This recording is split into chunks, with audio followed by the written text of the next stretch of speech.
Unit 3 JavaScript. JavaScript के notes की अगर हम बात करें, सबसे पहले कुछ इंपॉर्टेंट पॉइंट डिस्कस कर लेते हैं क्या है हमारे जावास्क्रिप्ट के।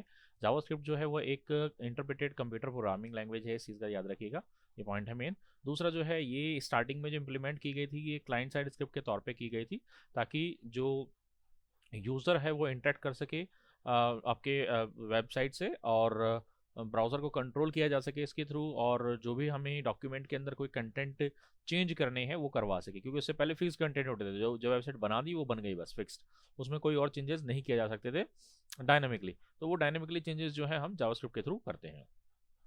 ये आपके कह सकते हैं कि टाइटली बाउंडेड है या इंटीग्रेटेड है एचटीएमएल के साथ, और ब्राउज़र ही इसको इंटरप्रेट करता है, कोई अलग से सॉफ्टवेयर की ज़रूरत नहीं पड़ती है। इसके थ्रू हम गेम डेवलपमेंट और डेस्कटॉप एप्लीकेशन बना सकते हैं। क्रॉस प्लेटफॉर्म है, यानी किसी ब्राउज़र पर चल जाएगा। Object oriented descriptive programming language है, स्मॉल है, लाइट वेट है। इसके अलावा जो लास्ट लाइन है ये इंपॉर्टेंट है, not useful as a stand alone language. Stand alone language के तौर पर यूज़ नहीं हो सकते, यानी खाली जावास्क्रिप्ट में आप प्रोग्राम नहीं बना सकते हैं। बुक के अकॉर्डिंग ये लाइन सही है, बुक के अकॉर्डिंग एग्जिट। आजकल ऐसे कुछ एडवांस फ्रेमवर्क अवेलेबल हैं जिसके थ्रू आप बना सकते हैं, बट आपके लिए फिलहाल ये है कि ये एक स्टैंड अलोन लैंग्वेज नहीं है, यानी ये जावास्क्रिप्ट के साथ ही यूज़ हो सकती है। अकेले इसका इस्तेमाल करके कोई भी हम जो है सॉफ्टवेयर नहीं बना सकते हैं। एप्लीकेशन क्या है, कहाँ कहाँ यूज़ होती है? आपकी मल्टीमीडिया एप्लीकेशन बनाने में यूज़ होती है, आपकी जो पेजेस हैं उसको डायनेमिक बनाने की यूज़ होती है, यूज़र से इंटरेक्ट करने में यूज़ होता है इसका, और बहुत सारे अलग अलग इसके एक्सटेंशंस अवेलेबल हैं जो अलग अलग पर्पज़ के लिए यूज़ किए जाते हैं। क्लाइंट साइड जावास्क्रिप्ट जो है वो ब्राउज़र को और डोम को कंट्रोल करती है। जो सर्वर साइड स्क्रिप्ट है वो आपकी एप्लीकेशन या सर्वर से जो डाटाबेस लाना ले जाना, उसको कंट्रोल करना, वो सब काम आपका सर्वर साइड जावास्क्रिप्ट करती है। हिस्ट्री क्या है जावास्क्रिप्ट की? ये 1995 में ब्रेंडन नीच ने नेटस्केप के अंदर बनाया था, और उसी कंपनी के अंदर रहते हो। नेटस्केप का एक नेविगेटर के नाम से ब्राउज़र भी था। तो फर्स्ट रिलीज इसका नेटस्केप 2 के साथ आया था 1996 के अंदर। इनिशियली इसको लाइव स्क्रिप्ट कहा जाता है, इसका नाम था, और बाद में इसका जावा जो प्रोग्रामिंग लैंग्वेज है जो सन माइक्रो सिस्टम की है, जावा लैंग्वेज, उससे इंस्पायर होकर इसका नाम जावा स्क्रिप्ट कर दिया गया था। अदरवाइज इसका नाम लाइव स्क्रिप्ट था। लेकिन ये ध्यान रखिएगा, जावा और जावा स्क्रिप्ट का कोई रिलेशन नहीं है, दोनों बिल्कुल अलग अलग लैंग्वेजेस हैं। Enable web authors to design interactive website बना सकते हैं जो भी डेवलपर्स हैं वो इसका इस्तेमाल करके, और जो डायनेमिक कंटेंट है वो मॉडिफाई कर सकते हैं। एक ओपन लैंग्वेज है, यानी कि इसकी लाइसेंस परचेज करने की जरूरत नहीं पड़ती है, कोई भी इसकी कोडिंग को यूज़ कर सकता है। इंटरप्रेटेड और एग्जीक्यूट जो है वो ब्राउज़र के थ्रू की जाती है, और ब्राउज़र ही इसको जो है की ज़रूरत पड़ती है, और किसी सॉफ्टवेयर की ज़रूरत नहीं पड़ती है हमें इसके लिए। लिमिटेशंस क्या है? इसके लिए हम कह सकते हैं कि फुल फ्लैज इसमें या उसको तरीके से यूज़ नहीं किया जा सकता है। इसको जब जो भी चेंजेस हैं उसके लिए हमें वेट करना पड़ता है। इट हैज़ लिमिटेड, इसकी जो फंक्शनलिटी है वो लिमिटेड है up to some point. It can cost more to upgrade, upgrade करने में है कॉस्ट लगती है। इसको स्केल यानी बढ़ाया नहीं जा सकता है, अगर आपको कोई डाटा है जो अलग से चाहिए तो उसके लिए थोड़ी सी दिक्कत आती है। अट्रैक्टिव और इंटरेक्टिव कम है, इसकी कुछ लिमिटेशंस हैं। स्टैटिक और डायनेमिक वेबसाइट, ये क्वेश्चंस कई बार आ जाता है आपके, तो ध्यान रखिएगा। स्टैटिक वेबसाइट क्या होती है? जहाँ पर कंटेंट जो है वो रन टाइम पर चेंज नहीं होते हैं वेब पेज के, और डायनेमिक में रन टाइम यानी कि यूज़र यूज़ कर रहा है, यूज़ करते करते नए कंटेंट आ जाएंगे, यानी उसने कोई नए पेज के लिए रिक्वेस्ट नहीं करी फिर भी आ गए। No interaction with database possible, static में डाटाबेस के साथ कोई इंटरेक्शन पॉसिबल नहीं है, जबकि डायनेमिक के अंदर डाटाबेस में से कंटेंट आते हैं। It is faster to load, इसका जो है टाइम फास्टर है, कंटेंट कम होते हैं इसमें, जबकि डायनेमिक स्लोवर होती है। चीपर होती है आपकी स्टैटिक, और डायनेमिक आपकी कॉस्टलियर होती है। इसमें कंटेंट मैनेजमेंट जैसा कोई सिस्टम नहीं होता है स्टैटिक के अंदर, जो फिक्स कंटेंट है, जबकि डायनेमिक के अंदर हम बना सकते हैं CMS। इसमें हम HTML CSS और कुछ लिमिटेड जावास्क्रिप्ट का इस्तेमाल करते हैं, जबकि डायनेमिक के अंदर हम बहुत सारी जो है दूसरे जावास्क्रिप्ट की एडवांस फ्रेमवर्क्स वगैरह जैसे Node.js वगैरह यूज़ करते हैं, PHP और बहुत सारी हैं, इनका हम इस्तेमाल कर सकते हैं। इसमें जो कंटेंट है डिलीवरी की, जो जैसे लोड हुआ दैट्स इट, आपको मिल गया, वो सेम रहेंगे हमेशा जब भी आप लोड करेंगे, जबकि इसमें हो सकता है अलग अलग यूज़र को अलग अलग टाइम पे अलग अलग कंटेंट मिले। तो ये कुछ आपके डिफरेंसेस है स्टैटिक और डायनेमिक वेबसाइट में। सर्वर साइड स्क्रिप्ट और क्लाइंट साइड जावास्क्रिप्ट में क्या डिफरेंस है? क्लाइंट साइड का मतलब है जो रन आपकी क्लाइंट की मशीन पर ब्राउज़र पर रन करता है वो क्लाइंट साइड स्क्रिप्ट होती है, और जो आपका सर्वर पर एग्जीक्यूट होता है वेब सर्वर पर, जहाँ पर वेबसाइट स्टोर है एक्चुअल में, वो आपका सर्वर साइड स्क्रिप्ट होती है। एडवांटेज क्या है जावास्क्रिप्ट के? जावास्क्रिप्ट वही आपकी वेबसाइट को डायनेमिक बनाने में काम आ सकती है, आपके इवेंट्स पर जो है क्या किस इवेंट पर क्या हमें एक्शन परफॉर्म करना है उसके लिए काम आ सकती है। आपके HTML के जो कंटेंट है उसको चेंज करने के काम आ सकती है। डाटा की वैलिडेशन चेक करने पर कि भाई सर्वर पर जाने से पहले ही हम चेक कर लेंगे यूज़र ने जो डाटा एंटर किया है वो सही एंटर किया है या नहीं किया है। और आपकी जो मॉडर्न वेब एप्लीकेशन है बनाने में उसमें भी आजकल इसका काफ़ी ज़्यादा यूज़ है। Now writing the first JavaScript program. अगर हम जावास्क्रिप्ट प्रोग्राम बना रहे हैं तो उसमें हमारे पास दो तरीके हैं, इंटरनल स्क्रिप्ट और एक्सटर्नल स्क्रिप्ट। इंटरनल स्क्रिप्ट क्या होती है? बेसिकली इंटरनल स्क्रिप्ट में हम हमारे HTML पेज के ही अंदर एक स्क्रिप्ट टैग लगाते हैं। इसमें type equals to slash tag slash JavaScript लिखें नहीं लिखें चल जाता है, और उसमें जो भी हमें स्क्रिप्ट टैग के अंदर लिखना है सारा स्क्रिप्ट टैग के अंदर ही लिखते हैं। तो ये इंटरनल स्क्रिप्ट होती है। इसे हम हेड टैग के अंदर या बॉडी टैग के अंदर भी लगा सकते हैं। तो ये इंटरनल जावास्क्रिप्ट लगाने का तरीका है। दूसरा है आपका एक्सटर्नल स्क्रिप्ट। एक्सटर्नल स्क्रिप्ट में हम क्या करते हैं, एक अपने वेब पेज के अंदर हेड टैग के अंदर स्क्रिप्ट टैग लगा के हम उसमें वही टाइप स्लैश जावास्क्रिप्ट करेंगे, लेकिन सोर्स बता देते हैं, यानी हमारी जो स्क्रिप्ट है वो यहाँ पर नहीं है, वो एक दूसरे एक्सटर्नल लिंक है, तो उस स्क्रिप्ट का नाम दे देते हैं .js, उसकी एक्सटेंशन होती है। और फिर एक अलग से फाइल बनाई जाती है जिस भी नाम से हम बना रहे हैं, जैसे यहाँ पर हमारे पास सिंपल मेथड के नाम से था, और उसके अंदर हमें जो भी कोड लिखना होता है स्क्रिप्ट टैग लगने की जरूरत नहीं होती, हम जो भी कोड लिखना चाहते हैं उसी के अंदर लिख सकते हैं। तो ये दो तरीके हैं आपकी जावास्क्रिप्ट लिखने के, एग्जाम में आ सकता है, इनका ध्यान रखिएगा। Variable in JavaScript. जावास्क्रिप्ट के अंदर वेरिएबल क्या होता है, यानी यहाँ से आपकी एक्चुअल जावास्क्रिप्ट स्टार्ट होती है वेरिएबल से। वेरिएबल आप सोच सकते हो एज अ कंटेनर या कंप्यूटर की मेमोरी, जहाँ पर आप कुछ डेटा स्टोर करने वाले हैं, जो भी प्रोसेसिंग करनी है, डाटा की प्रोसेसिंग ही होती है बेसिकली। तो डाटा को टेम्परेली स्टोर करने के लिए हमें एक जगह चाहिए होती है, उसका हम कुछ नाम रखते हैं जिसको आइडेंटिफायर किया जाता है। तो इसके अंदर तीन चीज़ें होती हैं, डाटा आइडेंटिफायर, स्कोप और डाटा टाइप। यानी किस तरह का डाटा स्टोर करने वाले हैं, कहाँ तक वो कोड में एक्सेसिबल होगा, वो स्कोप कहलाता है, और उसका नाम जिससे हम उसे यूज़ करेंगे। तो ये तीन चीज़ें होती हैं आपकी वेरिएबल की। जैसे हम लिखते हैं एज इक्वल्स टू 32, तो इससे पता लग रहा है कि हमारे पास हम किसी की एज 32 स्टोर करवा रहे हैं। वेर एज 32 ये भी लिखेंगे, दोनों तरीके ठीक है, कोई दिक्कत नहीं है। हाँ, एक लेट कीवर्ड भी होता है, बट आपके सिलेबस में नहीं है, इसको भूल जाना है, इसको इससे भी कर सकते हैं हम। डायरेक्ट भी हम ऐसे भी लिख सकते हैं, name equals to Amit Kumar. अब अमित कुमार जो है वो एक वर्ड है, तो जहाँ पर भी हम लेटर्स या वर्ड का यूज़ करेंगे वहाँ डबल कोट्स का यूज़ करेंगे, ये ध्यान रखिएगा। पासकोड है, कुछ भी है जहाँ पर अल्फा न्यूमेरिक आ रहा है तो वहाँ पर हम डबल कोट्स यूज़ करते हैं, स्ट्रिंग बोलते हैं इसको बेसिकली। कांस्टेंट डिक्लेयर करना है तो उसके लिए कांस्ट कीवर्ड होता है, pi equals to 314, interest equals to 3।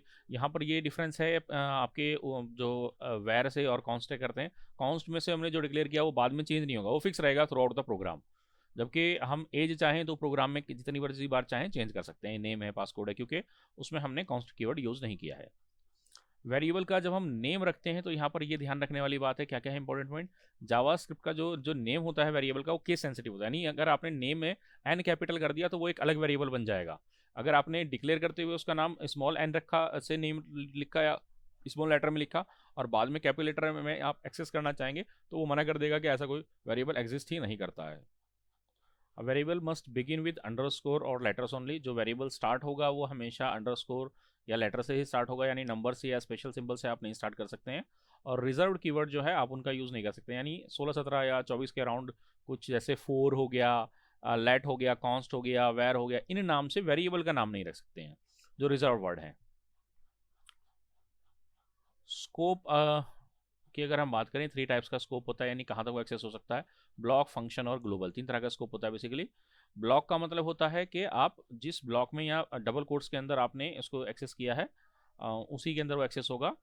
और फंक्शन यानी फंक्शन के अंदर होगा। ग्लोबल का मतलब है कि वो पूरे प्रोग्राम में कहीं पर भी यूज़ किया जा सकता है। डेटा टाइप्स, डेटा टाइप्स क्या होते हैं, डेटा किस तरह का डेटा वो होल्ड करने वाला है वो डेटा टाइप डिफाइन करता है। तो यहाँ पर हमारे पास जो मेन डेटा टाइप्स है उसमें नंबर आता है, नंबर में आपके इंटीजर और जो आपके डेसिमल पॉइंट वाले कैसे भी नंबर हो सकते हैं।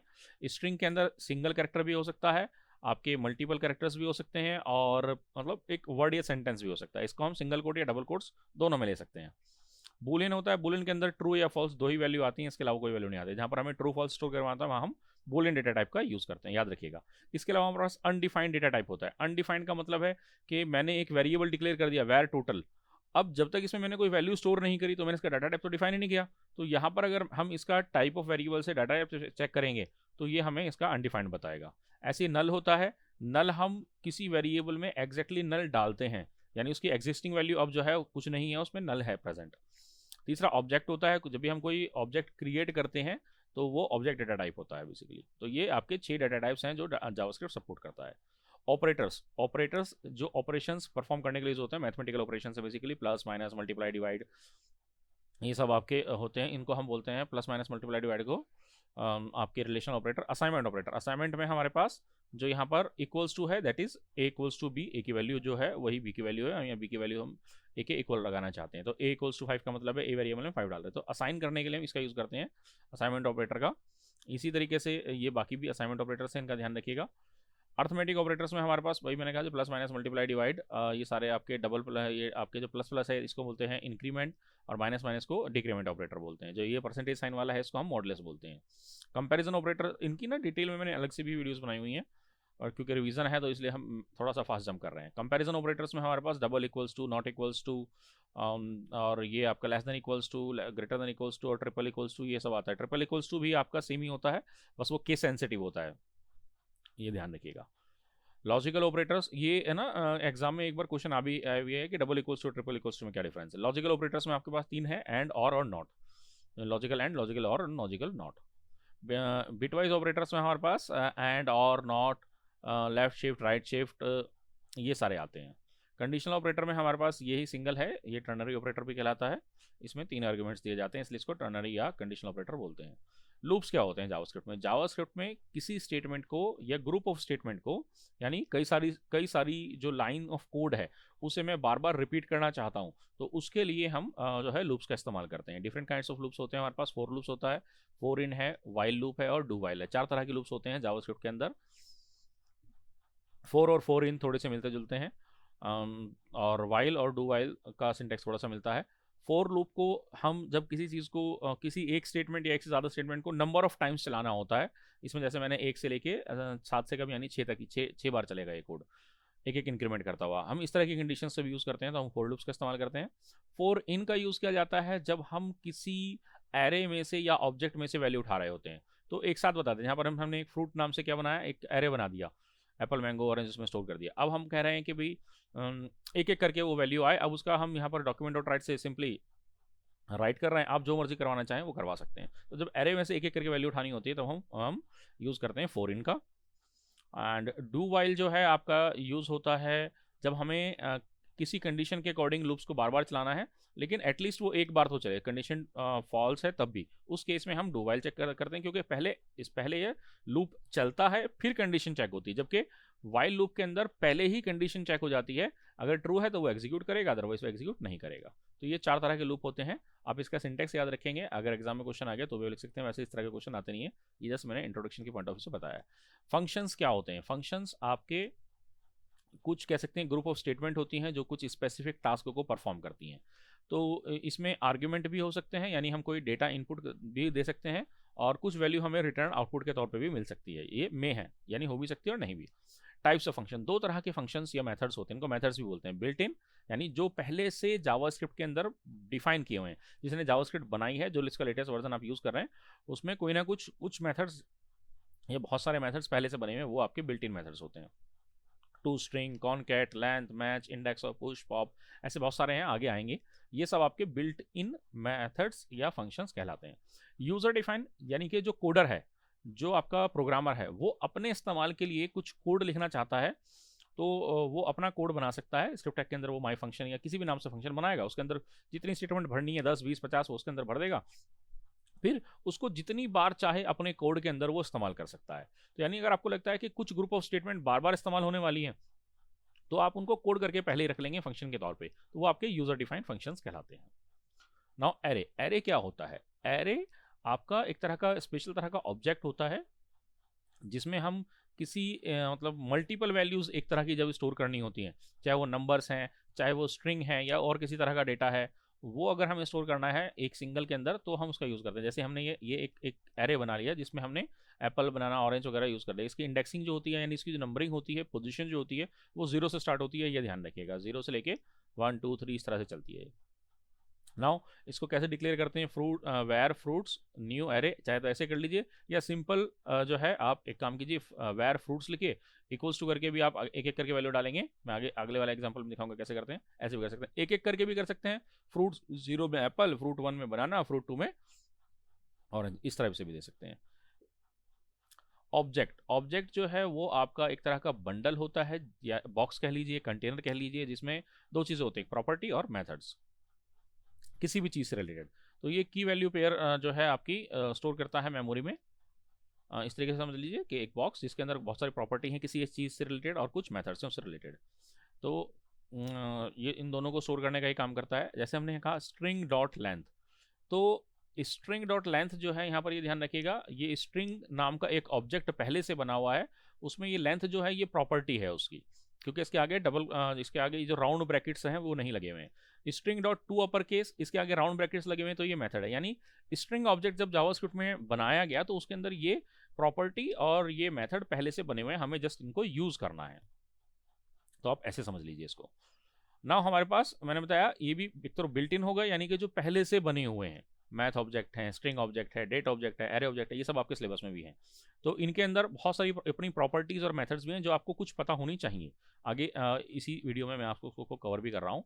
और इसके अलावा यूजर डिफाइन, यूजर डिफाइन जो यूजर डिफाइन कर रहा है, जो जो प्रोग्रामर या कोडर है वो डिफाइन कर रहा है। तो इसमें आपके पास किसी जिससे रिलेटेड डाटा या इन्फॉर्मेशन आपको स्टोर करनी है, तो उससे क्या क्या इन्फॉर्मेशन स्टोर होने वाली है उससे रिलेटेड हम ऑब्जेक्ट बना लेते हैं, फिर उसकी कुछ प्रॉपर्टीज डिफाइन कर लेते हैं, मेथड डिफाइन कर लेते हैं। किसी यूजर का करना है, एम्प्लॉय का करना है, प्रोडक्ट का करना है, बुक का करना है, स्टूडेंट का करना है, कारण का करना है, तो उस नाम से एक ऑब्जेक्ट बनाएंगे, उनकी कुछ प्रॉपर्टीज डिफाइन करेंगे, कुछ मेथड डिफाइन करेंगे, देन उनको यूज करते रहेंगे।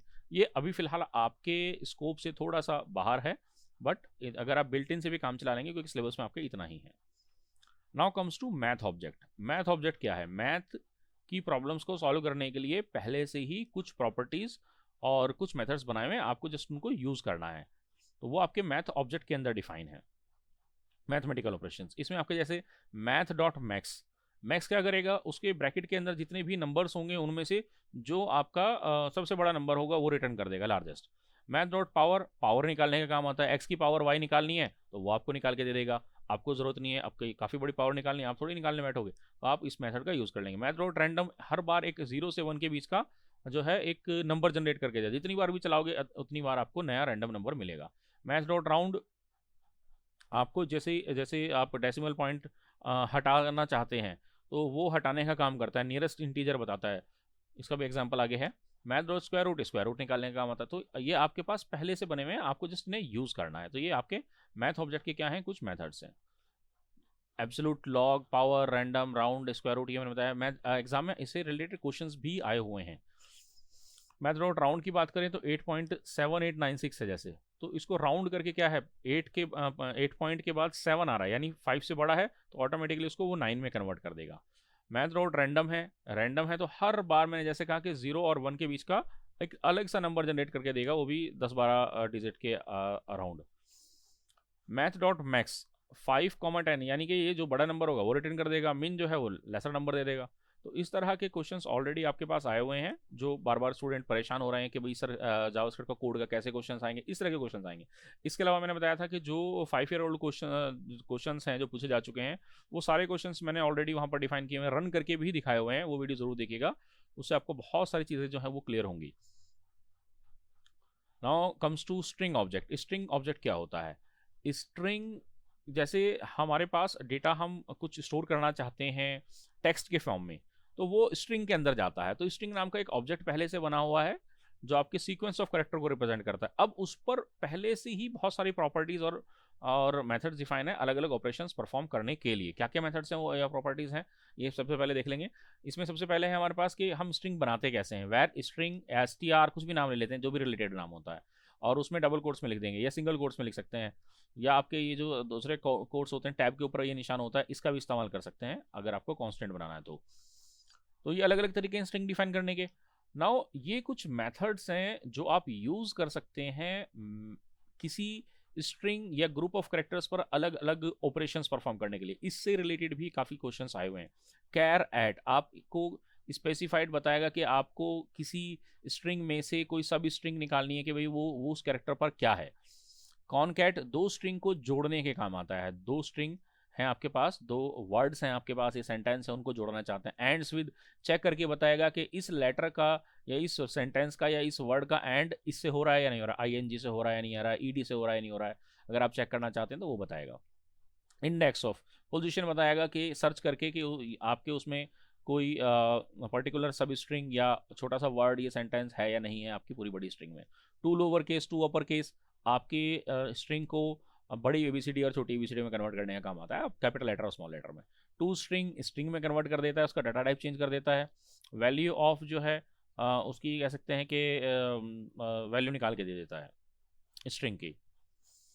Now comes to next example है इसमें, जैसे var T X T hello world. Hello world है एक, हमने एक स्ट्रिंग ली, document dot write T X T dot length. तो यहाँ पर ध्यान देने वाली बात यह है कि लेंथ में हमने यहाँ पर ब्रैकेट्स नहीं लगाए हुए हैं, यानी कि प्रॉपर्टी है स्ट्रिंग की, जो प्रॉपर्टी है लेंथ। तो ये हमें रिटर्न करके देगा टोटल वर्ड्स कितने हैं, टोटल काउंट करके 11। इस तरीके से एस टी आर हमने एक और स्ट्रिंग ली, कुछ भी ले सकते हैं, ऊपर टी एक्स टी ले लिया, एस टी आर ले लिया, hello welcome to my world. अब इसमें हम चेक कर रहे हैं कि वर्ल्ड जो है वो किस पोजीशन पे आ रहा है, तो वो उसकी जो एक कैरेक्टर या को काउंट करके बता देगा कि भाई 21वें वर्ड से कैरेक्टर से जो है वर्ल्ड नाम का एक जो है वर्ड आ रहा है। Var S T R honesty is best policy ले ली, document dot write S T R dot match. Match क्या करेगा, सर्च करेगा कि है या नहीं है। पॉलिसी नाम क्या जो है उसे सर्च करना है तो वो पॉलिसी रिटर्न कर देगा, अदरवाइज नल आ जाएगा इसमें आउटपुट, अगर वो नहीं मिलेगा तो। ऐसा कुछ मैच करेंगे जो वहाँ है ही नहीं तो नल रिटर्न हो जाता है। यहाँ पर हमने एक स्ट्रिंग ले लिया हेलो तंजीम।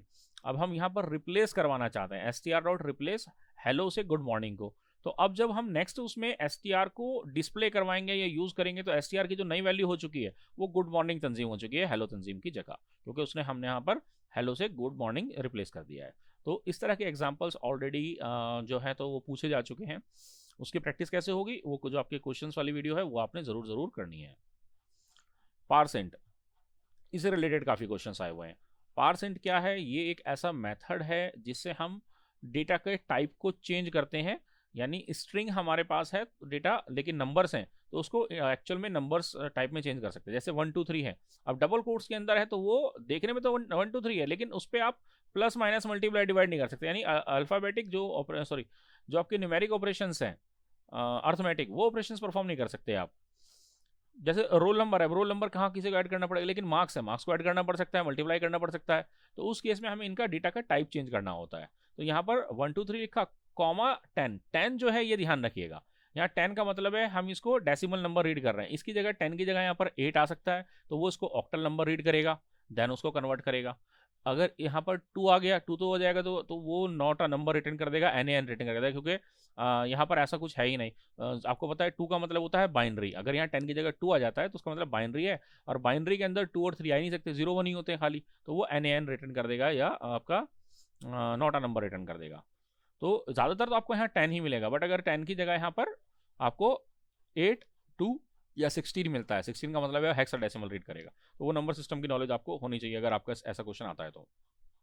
अब जैसे यहाँ पर लिखा है 0 1 0 10, तो वो उसको 10 रिटर्न करेगा क्योंकि वो डेसिमल नंबर रीड कर रहा है। लेकिन इसी की जगह यहाँ पर जो है देखो यहाँ पर हमने 0 1 0 लिखा डबल कोट्स में, बट वो आपका हमने कोई इसमें डिफाइन नहीं किया, तो उसने उसको ऑक्टल की तरह ले लिया 8 की तरह, और 0 1 0 जो है वो 8 रिटर्न करेगा, यानी आउटपुट जो आएगा वो डेसिमल में ये 8 समझेगा इसको। और अगर यहाँ पर मैं कॉमा लगा के 2 दे देता तो आंसर मेरे पास 2 आता, क्योंकि 0 1 0 बाइनरी में 2 होता है। पार्स इंट में देखो यहाँ पर 11 को 2 दिया, अब 11 2 का मतलब क्या है, मैंने जैसे कहा कि बाइनरी, तो बाइनरी में 1 1 जो है बाइनरी में 3 होता है बेसिकली। तो इस तरीके से ये आउटपुट आने वाला है। तो इसको थोड़ा सा आपको नंबर सिस्टम पता होगा तो ही आप इसको अच्छे से कर पाएंगे। 1 मार्क्स का क्वेश्चन इस तरह का भी आ ही जाता है। या इनवैलिड नंबर पूछ लेगा तो आपको पता होना चाहिए कि बाइनरी में तो 0 1 ही आते हैं, ऑक्टल के अंदर 0 से 7 तक होते हैं। अब यहाँ पर जो ध्यान देने वाली बात है, जैसे यहाँ पर हेलो लिखा, या पहला कैरेक्टर अगर यहाँ पर ये 1 1 से पहले कुछ भी नंबर की जगह अल्फाबेट आ जाएगा तो उस केस में ये NaN रिटर्न कर देगा, यानी नॉट अ नंबर रिटर्न कर देगा। आउटपुट में 0 की जगह, या भाई अनडिफाइंड कह लिए एक तरह से, तो यहाँ पर NaN रिटर्न करता है कि वो इनवैलिड इनपुट दे रहे हो आप इसको। और ध्यान से देने वाली बात है कि NaN में कुछ भी प्लस करें, माइनस करें, मल्टीप्लाई करें, डिवाइड करें, कोई भी अर्थमेटिक ऑपरेशन परफॉर्म करेंगे तो आउटपुट हमेशा NaN ही आएगा, क्योंकि एग्जाम में इस तरह का क्वेश्चन आया हुआ है, इसलिए मैंने यहाँ पर इसको एग्जाम्पल दिया है। Next comes to array. Array जैसे हमने पहले कहा भाई मल्टीपल सीक्वेंस अगर हमें स्टोर करना होता है तो हम यूज़ करते हैं। जैसे हमने यहाँ पर डिक्लेयर करने का फ्रूट्स, इस तरीके से भी कर सकते हैं, फ्रूट्स या var fruits equals to apple mango orange. ये कुछ ऑपरेशंस हैं जो हम परफॉर्म कर सकते हैं। ज्वाइन कर सकते हैं दो एरो को ज्वाइन के यूज़ करके, पॉप और पुश यूज़ कर सकते हैं, जिसमें हम लास्ट में कुछ एलिमेंट ऐड करना चाहते हैं तो पुश करेंगे, निकालना चाहते हैं तो पॉप करेंगे, रिवर्स करना चाहते हैं तो रिवर्स के लिए मेथड है, शिफ्ट करना चाहते हैं स्लाइस स्प्लाइस आइस टू स्ट्रिंग स्ट्रिंग में कन्वर्ट करना है, अनशिफ्ट करना है या वैल्यू निकालनी है। एग्जाम्पल के लिए हमारे पास एक हमने एरे ले लिए 3, देखो यहाँ पर एक फ्रूट नाम से लिया जिसमें हमने एप्पल मैंगो ऑरेंज स्टोर करवा दिया, एक वेजिटेबल नाम से लिया कुकुम्बर कैरेट रेडिश करवा दिया, ग्रेन नाम से लिया इसमें वीट और मेज करवा दिया। अब हम इसको कॉन्कैट यानी मर्ज करना चाहते हैं, तो हमने यहाँ लिखा var mix fruit dot concat. Fruit में हम मर्ज करना चाहते हैं, ऐड करना चाहते हैं, क्या ऐड करना चाहते हैं, वेजिटेबल कॉमा ग्रेन, एक है तो खाली वेजिटेबल लिख देंगे, कई सारे हैं तो कॉमा लगा के लिखते जाएंगे। तो अब हमारे पास अगर हम मिक्स की वैल्यू निकालेंगे कि मिक्स को प्रिंट करवाएंगे, मिक्स क्या है, तो हमारे पास जो फ्रूट से उसके आगे उसने वेजिटेबल वाला डाटा और उसके आगे ग्रेन वाला डाटा डाल देगा। तो एप्पल मैंगो ऑरेंज, उसके आगे कुकुम्बर कैरेट, उसके आगे रेडिश वीट मेज, इस तरीके से आ जाएगा। दूसरे एग्जाम्पल में हमने एक वेरिएबल एक और एरे लिया नेम नाम से जिसमें जॉन मैरी ओलिवर अलाइस 4 नाम ऐड कर दिए। अब इसको हम नेम डॉट पॉप करा तो इसमें ऑटोमेटिकली जो लास्ट वाला था, जो अलाइस है, लास्ट वाला डाटा जो है वो रिमूव हो जाएगा। अब जो हम नेम को डिस्प्ले करेंगे तो हमारे पास जॉन मैरी ओलिवर आएगा। देखिए यहाँ पर मैंने किया नहीं है, मैंने सिर्फ समझाया है आपको इससे क्या फर्क पड़ रहा है, किस मेथड से क्या काम हो रहा है यहाँ पर। नेक्स्ट है हमारे पास वेर नेम सिम है अलाइस हेनरी जॉन लियो। नेम डॉट पुश, पुश का मतलब है हम एक नया जो डाटा है एलिमेंट है वो इसमें ऐड कर रहे हैं आयुष, तो वो बिल्कुल लास्ट में ऐड हो जाएगा। तो यहाँ पर हमारे पास देखिए एलाइस हेनरी जॉन लियो आयुष, लास्ट में आयुष ऐड हो गया अगर हम नेम को डिस्प्ले करेंगे तो। ना इसी तरीके से वेर डॉट अल्फ़ाबेट है हमारे पास जिसमें ZAKJHE इस तरीके से अल्फ़ाबेट्स हैं। इसको रिवर्स करेंगे तो रिवर्स करने के बाद अल्फ़ाबेट को हम डिस्प्ले करेंगे तो रिवर्स में आ जाएगा, उल्टा पीछे से आगे तक आ जाएगा। और ऐसे इसको सॉर्ट करेंगे अल्फ़ाबेट्स डॉट सॉर्ट तो ये अल्फ़ाबेटिक ऑर्डर में आ जाएगा। इसमें देखो ए पहले आ गया, फिर EHJK जो अल्फ़ाबेटिक ऑर्डर है उसमें आ जाएगा। तो हम SORT सॉर्ट से सॉर्ट कर सकते हैं, रिवर्स से रिवर्स कर सकते हैं। तो ये सारे आपको थोड़े से इसका आइडिया होना चाहिए एग्जाम में, क्योंकि 1 मार्क्स का क्वेश्चन आएगा। जैसे 3 मार्क्स या 4 मार्क्स के जो आप क्वेश्चन कह रहे हो तो उसमें 4 मार्क्स का कोई बड़ा क्वेश्चन नहीं पूछेगा, वो 1 मार्क्स के क्वेश्चन पूछेगा वो। इस तरीके से 4 क्वेश्चन पूछ लेगा अलग अलग। 3 different types of dialog boxes we can create using JavaScript. JavaScript में 3 अलग अलग तरह के कौन कौन से डायलॉग बॉक्स हम बना सकते हैं। तो 3 तरह के डायलॉग बॉक्सेस कौन कौन से होते हैं। एक अलर्ट बॉक्स होता है जिसमें आपको इस तरह का बॉक्स नजर आएगा, ध्यान रखिएगा। तो अलर्ट में डबल कोट्स में जो भी डालेंगे वो आपको यहाँ ऐसे बॉक्स में जो है मिलेगा, आप ओके करेंगे वो चला जाएगा। कई बार ये इवेंट पर भी होता है, मैंने तो डायरेक्ट दे दिया इसमें। कन्फर्म बॉक्स होता है दूसरा, कन्फर्म बॉक्स के अंदर आपको, क्योंकि एग्जाम में क्वेश्चन आ सकता है कि आप अलर्ट बॉक्स में ये डिस्प्ले करके दिखाइए या कन्फर्म बॉक्स में आपको ये मैसेज आना चाहिए। तो कन्फर्म बॉक्स में do you think JavaScript is easy या कुछ भी टेक्स्ट लिखेंगे वो आपको एज इट इज वहाँ शो हो जाएगी। इसी तरीके से एक प्रॉम्प्ट बॉक्स होता है। प्रॉम्प्ट बॉक्स के अंदर अगर हम यूजर से कुछ गेट करवाना चाहते हैं तो यूजर क्या लिखे उसके अंदर, तो उसके लिए हम जो भी देना चाहते हैं what is your favourite subject जो भी है उसमें हम डिस्प्ले करवा सकते हैं डबल कोट्स के अंदर। तो इस तरीके से ये 3 आपके डायलॉग बॉक्सेस होते हैं जो आपको यूज करने आने चाहिए। इवेंट्स इन जावास्क्रिप्ट, जावास्क्रिप्ट के अंदर इवेंट्स जो हैं किसी एक्शन के ऊपर हम कुछ अपना काम करना चाहते हैं उसके लिए यूज होते हैं। तो जैसे हम चाहते हैं कि पेज लोड पे क्या हो, ऑन क्लिक पे क्या हो, माउस ओवर पे क्या हो, या कोई हम पेज सबमिट करें या बटन सबमिट करें तो क्या हो। लेकिन अच्छी बात यह है कि ये आपके सिलेबस में फिलहाल हटा दिया है तो नहीं आएगा, नहीं भी करेंगे तो भी चलेगा। इस वीडियो में इतना ही। इसके बाद ज़रूर से आप जो जो जो क्वेश्चंस हैं 1 मार्क्स वाले वो कीजिएगा। और कोई भी अगर डाउट आता है आपको तो वो मुझसे कमेंट में पूछिए। एक क्लास और लेंगे हम कल को जो है डाउट की, उसमें मैं आपको हो सकता है कुछ प्रैक्टिकल्स परफॉर्म करके दिखाऊं, तो अपने डाउट्स रेडी रखिएगा। और मिलते हैं नेक्स्ट वीडियो में। Thank you, bye bye.